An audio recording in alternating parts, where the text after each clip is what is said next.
hamjambo. Moi Barracks Senior School hamjambo. Asante sana.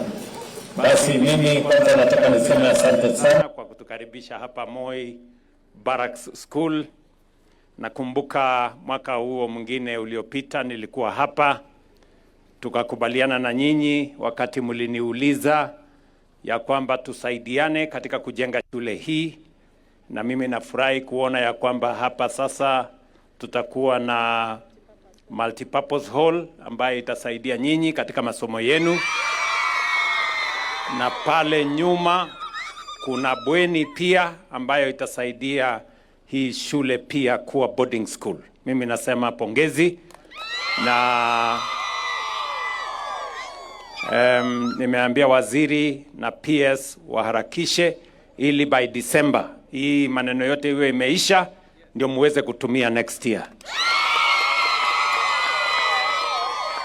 So asanteni sana na pongezi kwa yale yote mnayofanya. Mimi nimefurahi sana kuona ya kwamba mnafanya bidii, na kama serikali tunahakikisha kwamba kila mtoto wa Kenya anapata nafasi ya kusoma. Na ndio sababu tumeweka pesa nyingi ya taifa letu la Kenya kwa masomo ya watoto, tukianzia kuhakikisha kwamba kuna walimu wa kutosha, tuna madarasa ya kutosha, na vile vile kuna vifaa zingine ambazo tutasaidia katika masomo yetu, na baadaye pia tupange vile mnaweza kwenda katika technical school, katika university, na hiyo mpango yote tumeweka vizuri, kwa sababu tunajua ya kwamba rasilimali kubwa zaidi tulio nayo kama taifa ni watu wa taifa letu la Kenya, na vile ya kuhakikisha kwamba watu wa taifa la Kenya wamepangika vizuri ni kupitia kwa elimu na kwa training na kwa college.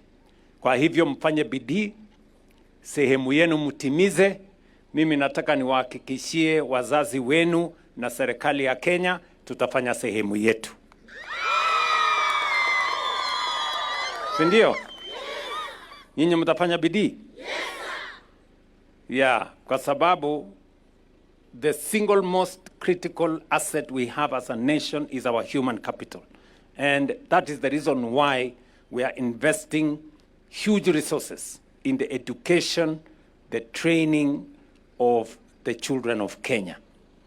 And it is the reason why we are hiring more teachers, expanding learning spaces, developing a new model for university education, making sure that we have hostels and dormitories so that we can give the best opportunity for the young people of Kenya to be their best.